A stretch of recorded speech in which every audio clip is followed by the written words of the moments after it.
I'm excited to introduce Dr. Shamin Suryavanshi. Did I say that right? That's right. Close enough, Yes. huh? Uh, Shamin is a senior leadership coach with cumulative experience with more than 25 years in education, training, and development. Over these years, she has worked closely with hundreds of leaders across industries. Her clients include social influencers, corporate leaders, small business owners, and pioneers in health and education sectors. Her deep conversations with her clients around their self-doubt, her deep conversations with her clients around self-doubt, stress, and setbacks, coupled with her expertise in the positive intelligence model of mental fitness, that has led to some unique insights around leadership and how to lead with authenticity, emotional intelligence, and humility while confronting imposter syndrome head on. That's what I love to talk about. And she will be sharing these today on the Unmasked Leader. So thanks for joining us, Shamin. Thank you. Um, so we are connected through the positive intelligence community. That's how we got connected. So tell me your background and how you got involved in positive intelligence. We'll start there, but what I really want to know is what has positive intelligence done for you? How did you get connected first? Oh, it's changed my life. Positive intelligence has changed my life, both personally and professionally. Jay, and So it were has. you a coach before positive intelligence, or did you get positive intelligence and then become a coach? No, no, no, no, no, no, no. And before I go on and rattle off my experience, because this gets me really exciting. Jay, thank you so much for having me over. And first of all, it's wonderful to connect with another PQ coach, as we say, the positive intelligence coach, and I loved the unmasked leader. Um, so thank you. And now going back to my journey. Now I've been a coach for last 10 years. So it wasn't exactly 10 years. So way back in 2015 is when I was introduced to coaching. That was the time when I was in Hong Kong and we had newly shifted there, and I was wondering, what do I do with my life? I'd been great at what I had done prior to that in Mumbai, but Hong Kong, a new place. So while I had come to terms with, okay, I'm going to look out, check out the place and all of that, there was this urge in me to, what else can I do? And that led me to meeting a coach, getting introduced to the world of coaching, and subsequently doing my executive diploma in corporate coaching from the Hong Kong University. And but it was the next 6 years. I think for the next 6 years, while I worked on my PhD, I moved back to Mumbai. I hadn't really started off or, or done coaching or started off the business of coaching the way I really wanted to do until PQ happened, positive intelligence happened. And that introduction was completely by chance, Jay.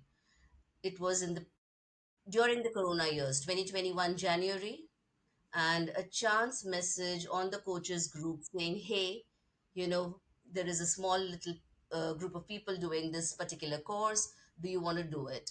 And I had almost dismissed the idea because it needed to come together with few coaches.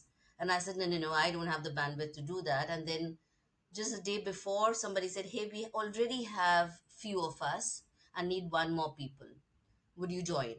And without thinking much, Jay, I said, okay, I mean, no harm. So that was how I jumped into it. No knowing anything, what was it about? How is it going to benefit me? I took a chance for once in life. And it's been 4 years since. Wow. Okay. So you are probably a couple of cohorts before me because I'm about 3 years into it. Okay, I'm So cohort five. yeah. I think I can't even remember if I'm 13 or 11. So Five. Five. Yeah. I like this idea that we can pause. Makeup, lights. well, I already started it again, so we just recorded all that part, but it can be edited out, so don't worry about it. Um, Carry on, please. Yes. so you got involved with cohort 5 about 4 years ago. So what, like you, it has changed my life. And let me just tell you a little bit about my story in that regard. This isn't about me. This is about you. So I'm going to give you the Reader's Digest version. But when my wife saw the way I responded to one of my children, and by the way, I asked her to go through the program, and she said, "No, that's voodoo stuff." She's a nurse. She's very analytical. I'm not into that stuff. And then when she saw what it did for me, and you can't see on this camera, but I got all my Marine Corps stuff up here. I mean, I'm a United States Marine. When she saw the way I responded to one of my daughters after getting some rough news, she said, "Sign me up," because she saw that it changed my world. So it's changed my world, and all the PQ coaches that I know, that's why they stay with it, is because it changes their world. So please, Shamin, tell me how it changed your world. Okay. um, so Jay, we go through the 6 week program first. As coaches, we also go through the fundamental program first and thereafter the longer version, and we keep learning and developing ourselves and going deeper and deeper into it. So the very first 6 weeks, Jay, a lot of things that I have begun to hear for myself, which I didn't like, you know, and especially from my closed ones, dear ones, loved ones. Don't try to teach me. Why do you want to always control me? Uh, they were hurting me. And I couldn't figure out. I mean, they hurt me so much. I didn't like it. I just didn't like it. And PQ gave me that understanding that what was happening in my relationships. How had I begun to be? So, for example, don't try to control me. PQ terms it as the controller saboteur. We'll get into it, I'm sure, during the course of our conversation. But this whole thing that, I am not bad and I'm not trying to control anyone. And it's just my tendency want to take charge of things because perhaps I know I'm good at it. But I was doing it with the wrong people, wrong situations, and situations when I need not do that. Similarly, keep things here, do not misplace things here, or even a LinkedIn post. So, from an academician, I had turned into a freelancer, and it needed me to be out there, put my views, put my experiences, and I love to write. But then a simple LinkedIn post, I was spending hours doing it, looking at every dot, looking at every tease. I was being so particular, which I prided on. I mean, I wouldn't have written my thesis had I not checked and done it so beautifully. But there was no need to do that for a LinkedIn post, for professional emails. And there, PQ tells me that, it's my tendency to, the voice in my head that was the stickler. So, this distinguishing that there's nothing wrong. These are some of my greatest qualities, greatest strengths, which I was abusing, overusing, using them at the wrong place. So that was a huge relief for me. One. And then as I went on with the program, Jay, I have to share this. Um, just as you mentioned, it impacted. I mean, I saw one big, big moment in my life early on in my journey with PQ. So it was the Corona period. I was still studying PQ. Wasn't sure that I wanted to talk to the world about it. It was also that period where it was affecting me and I'm happy about it. But I don't know whether it will work for others or no. Mumbai, 2022, I think. Peak, I think it was the second wave of the Corona. And one Sunday, when I am struggling, back then my daughter was what, 11 or something?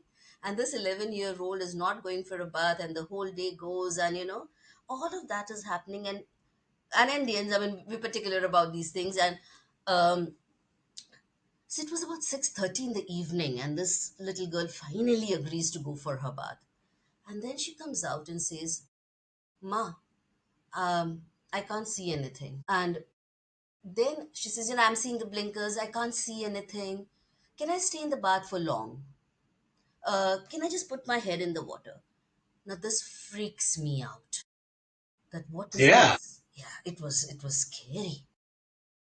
And so I don't know what to do in that situation. Remember I said a few minutes ago, I'm someone who can take charge. But here I am. I'm freaking out. What's happening to this girl? And it's Corona. Please remember that hospitals are not great places to go. And we had barely, so the three of us, my husband and I and my daughter, we had not got into it at all. So do we go? Do we not go? And at that moment, Jay, what I had learned in PQ, that every situation can be converted into a gift and an opportunity. The And sage perspective. the sage perspective.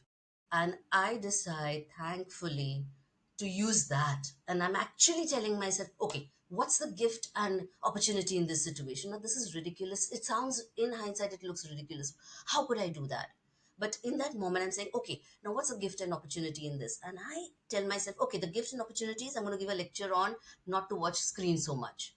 But in those moments, from that hijack state of mind where I'm freaking out at what's wrong with my baby, how do I go about it? I take that, I calm down and I make my husband the in charge of the situation. And I tell him, go and look out, look at the baby, what's happening to her.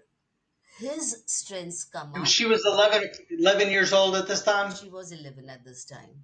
And Mr. Okay. Husband, who is the even keel and not to get ruffled by these kind of events, as compared to me, who would want to jump and take charge, he is the right person for the situation. So he's talking to the child while I look at the diaries, pick out the doctor numbers, call to them, speak to them, and so out of 3 to 4 calls, the conclusion is it could be a migraine episode. Chill, it's all right. Look out for another half an hour. No need to panic and land up somewhere and get the bug home. This, for me, was huge. And So that was a great emotional story. I want you to take that and tell what was the biggest PQ aha moment of that? Was it the sage perspective or was it something else? Where did PQ come into play here? all of it put together, as we say, the PQ operating system. In this episode, I could see that my saboteurs had taken over, the hypervigilance, all of those had taken over. Yeah? And then shifting and actually doing the PQ reps in that moment and actually shifting from the negative, the saboteur mind, and then exploring what to do. So while for months I had seen PQ in bits and pieces, G. So let me throw out some definitions for the 2 or 3 people that might listen to this. PQ operating system. That is where you recognize that you're being hijacked by what we call a saboteur, just this negative mindset. Once you do that, then you do what's called PQ reps, which are little exercises that we teach, and that helps bridge you from the saboteur over to the sage. And if we want to talk about science, this is sympathetic to parasympathetic. So that's really what the PQ the PQ operating system is that Shamin refers to. So my, I want to ask you about your clients and imposter syndrome, but before I get there, tell me about your personal journey with imposter syndrome. Did you experience, because you know the data, 70% of people out there that are working are going to experience imposter syndrome. Where did imposter syndrome, if it has surfaced in your life, tell me about that experience? It has been there for the longest period, Jay. Uh, you know, Gearing up for this podcast, I was looking at the terms and I said, oh my God, oh my God. In my case, I had been a teacher and a great one at that. But when I came to the world of coaching, today, as I understand, in hindsight, I'll say that, let's say for last, it's just now that I understand that how badly I am dealing with it and I continue to do it. So as coaches, we get into the world where we say, our clients know the solution and so on and so forth. And I see that for much of these 10 years where I have called myself as a coach, I have been going through this, that am I good enough? And that led me to do one course after the other, one course after the other. simply gaining expertise in coaching and not really reaching out to people and saying, look, I can do this. So there I see the biggest imposter syndrome, and it keeps coming back to me. It keeps coming back to me, even when I was doing my thesis. So at various points, and it's interesting that how and where it creeped in. But yes, this whole thing that I'm not still good enough, I need to get better at it. And if there is eventually, a success here and there, or, it must have just happened. So I do recognize that now, that for much of my last 10 years as a business owner, as a self employed professional, this has come in. And I'm also seeing it as I'm just talking to you. I'm using this space also, Jay, to reflect back on my journey. And thank you for that. I'm seeing it as maybe, when we are at jobs, or working somewhere, when you have your colleagues and all, there is validation coming. But especially when you're on the own as business owners, independent professionals, it can hit harder perhaps, because that being in teams, being with bosses, being with subordinates, that kind of continuous validation may not come. So it hit me when I started off my entrepreneurial journey, Jay.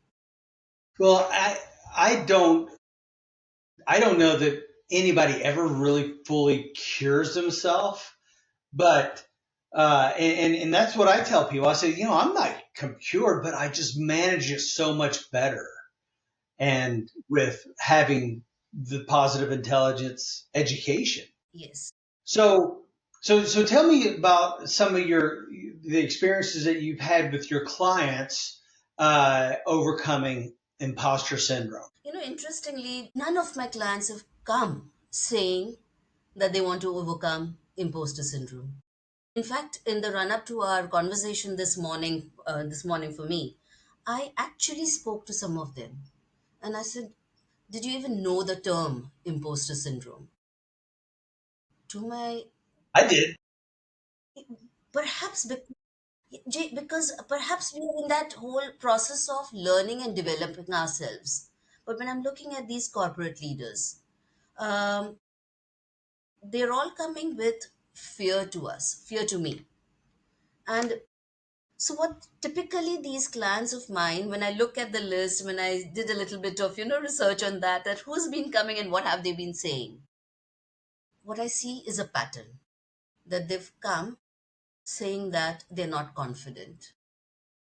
And even to me as a trained coach and to someone who has been working with leaders, outwardly these are all highly accomplished people, and yet they are not feeling happy, and they deep inside they are not confident. And so I was reminded of this one client of mine who said, I've been comparing and I've been feeling so low that my batchmates have been doing so well. And as compared to them, I have reached nowhere. And I'm talking about someone who is placed very highly in the corporate ladder. And I am here to become the more confident version of myself. So that's one person that comes to my mind. Then there's another one, again, highly accomplished, high achiever, as we say. Um, and it was that something was wrong. It would come in the way of dealing with his international clients. So he had moved from one role to the other where he was looking at global heads and all. And I am not confident. Then I'm reminded of somebody again from, now here is a lady who is in the shipping industry and has been invited. And recently, a senior professional has been invited to come as guest of honor and chief guest and all of that and speeches and all. She says, I am not doing it. Uh, I can't open my mouth. So these Because are she's the, afraid of public speaking. she terms it as the right words don't come to my mind. Yeah. But going deeper, I completely get that. yeah. And but going deeper, uh, Which really is in a. a symptom, I believe, of imposter syndrome. It's a lack of confidence. I mean, we've all been there. We've been in those situations where somebody comes back with a really witty comment, but it might be a little derogatory, and you just clam up. You shut up. You don't know how to respond. Yes. Yeah, and you can't respond because your body is having a physiological response. And with this physiological response is, starts with the amygdala, goes to you get in that sympathetic mode, and you cannot think rationally when you're there. And that's why we clam up. Somebody triggers something, and then it causes us not to be able to respond. So, and that's just this situation. You're talking about, I can imagine that, being up in front of people, and just how scary would that be, just to go, your mind to go blank. That's because your hypothalamus and your sympathetic nervous system is in charge. Yes. Yes. So how's she doing now? Work in progress, Jay. So what we're doing is, it's hard because she wants to do that, but the deeper work, that, where is it coming from, that is taking a little time.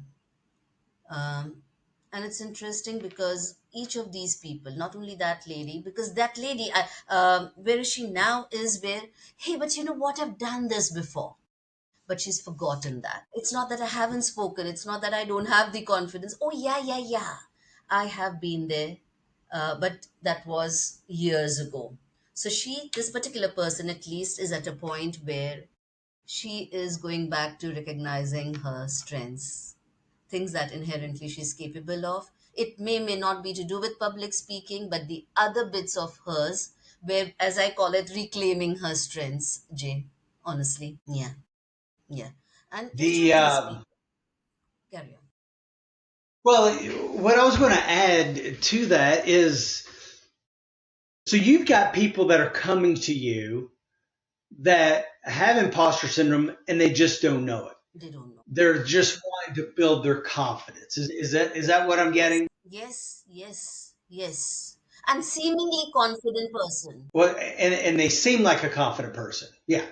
So here's my take on this, and this is my biggest takeaway, Shamin, from having this conversation, because I focus on imposter syndrome, and with positive intelligence, it works for everybody. It does. You don't really have to have a niche, but the only reason you and I may have a niche is because some marketing people told us we needed one. But the fact of the matter is what we have works for everybody.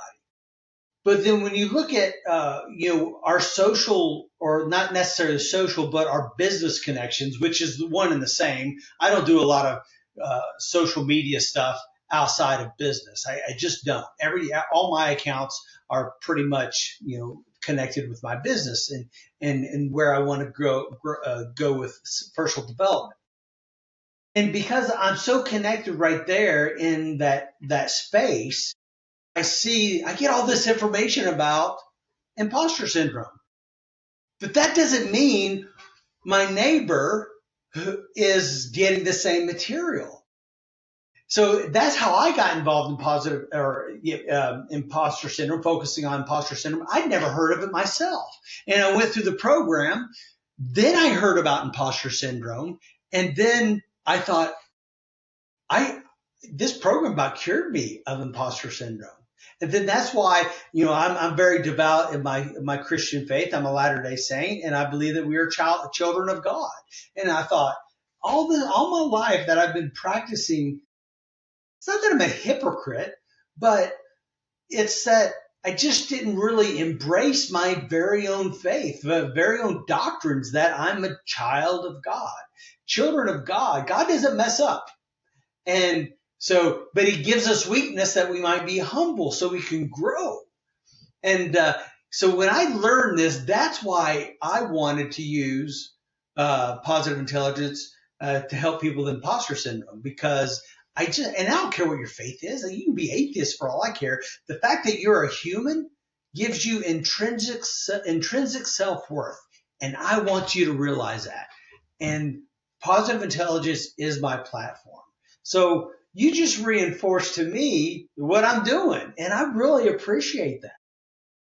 That's wonderful because Jay, for me, what PQ is doing, positive intelligence is doing, is the steps that we follow, Jay. That the saboteur assessment. So this other person that I was talking about, the global head. Um, you and I both we use the saboteur assessment, and for our listeners or those who watch us, it's a free assessment. Go ahead, use it. It the simple assessment, like I call it as the the body scan. Like we have the body scan, the annual health checkup. This is the mind scan. It threw open his voices in his head, and the moment he saw the hyperachiever, the tendency to want. That's me. Sorry. Hyperachiever right here. Ah, so this gentleman, when he saw the his tendency to the voice in his head saying that he needs to be better and better, he needs to get the bigger and the bigger awards, be it professionally, be it in terms of bigger house, bigger salary, or bigger car. Uh, and when he looked at the origin, the survival, and he traced it back to a to a not even childhood, a childhood experience, but his his need in his childhood to please his mother with his good grades, because the mother apparently was coping up with a domestic situation where she was bogged down. And out of the four children, this person was the eldest one, and his need to bring some comfort, to bring some solace to that mother who was struggling with the domestic situation. And he had done that for much of his childhood life, wanting to be a great student so that the mother would smile at looking at his report cards. That later on coming in the way of his professional career and personal as well, where he is still not feeling worthy, still not feeling good enough, still not feeling that, I've been there, done that, or enjoying his success. When he looked at that saboteur assessment from right from the beginning, the feelings associated with it, the thoughts associated, and how it is impacting self and his relationships with others, he broke down. That was for him an aha moment, that was for me an aha moment, to see it Hmm. all coming clear, and here it is. So this is the power of this work, and the beauty is that just as you said, that there's nothing wrong with me, and it's good. I mean, these are some of my strengths. I'm repeating these words again and again because I don't want our listeners to go away using these terms loosely, that I am the controller or I am the hyperachiever. No, none of us are. These are our tendencies, the negative voices in our head, but beneath them are our um, greatest strengths. And in fact, as a coach today in my journey, I'm learning that the word imposter syndrome, the word syndrome itself puts people off. If at all they want to know even about it. So when you spoke about social media, I think much of our audience who are not into this field of, coaching and development and all, they wouldn't even want to associate or read something about a syndrome. A syndrome in me? No, not me. So that's one. And secondly, the research that I read or experts that I follow where imposter syndrome is concerned, today I feel that we need to embrace it, because there is a whole lot of thought leaders there saying that if you are feeling that imposter syndrome, then perhaps you are doing something right as well. That little, um, that fine line, that, hey, I'm challenging myself. Hey, I'm doing something which is beyond my comfort zone. So Yeah. typically, as they say, that this particular syndrome is along with people who are high achievers and perfectionists. So having a tad bit of it is good for us. And that little Hmm. shift, that, rather than squirming and saying, I'm scared, hey, I'm excited. So just for this podcast, reframing, I'm bundle of nerves and I'm scared and I'm afraid. What might Jay think of me? Oh my God, I'll be exposed. This whole world will know that she hardly knows anything about PK. Da da da da da. From that, reframing and saying, you know what, I'm a perfectly imperfect human being like anybody else, but I'm going to show up And worst come worst, what will happen? Well, Shamin, tell me about your offer as we wrap up here. I want to know what you have to offer, who your niche is, and what your ideal client is, All right. So I and work. how can we reach you? Sure. So, Jay, for me, I've kept it really simple. Is the LinkedIn platform that I am generally present and I'm there. Otherwise, of course, it's my email. They can reach out to me there. But LinkedIn is my place. I've kept it as simple as that. And um, later in the year, somewhere in September, I do run my PQ pods, Jay. So that's where, so it's a 6 week program. People who are interested, and I generally keep a diverse pod because I enjoy that spirit. So I don't keep it too limited to sectors. I enjoy a little diversity in my pod. So that's one place that people can join me where I lead these 6 week PQ training programs, just as you, Jay, I'm sure enjoy doing that. Both of us are trained in that, and it's a place where a small group of people come together and work on themselves, as we say, as installing the PQ operating system. So that's one. And I also, somewhere in August, would be running a leadership program. And now, this leadership program is particularly for education, leaders in the education sector. And this time, when I'm doing this leadership program, it's going to be leaders as coaches. But in that too, I am planning to incorporate the PQ. At least one module will be there around PQ. So, PQ powered leadership for people in the education sector. These are two offerings, and stay tuned to my LinkedIn posts. I do have a newsletter there where I do keep updating what I'm up to. So that's what it is about me, Jay. Well, thank you for sharing your wisdom and your time with us this evening. And morning for you, evening for me. Thank you so much. It was wonderful to meet you, and I'm so glad that you're in the PQ community. Pleasure, pleasure. Thank you so much for having me over, Jay.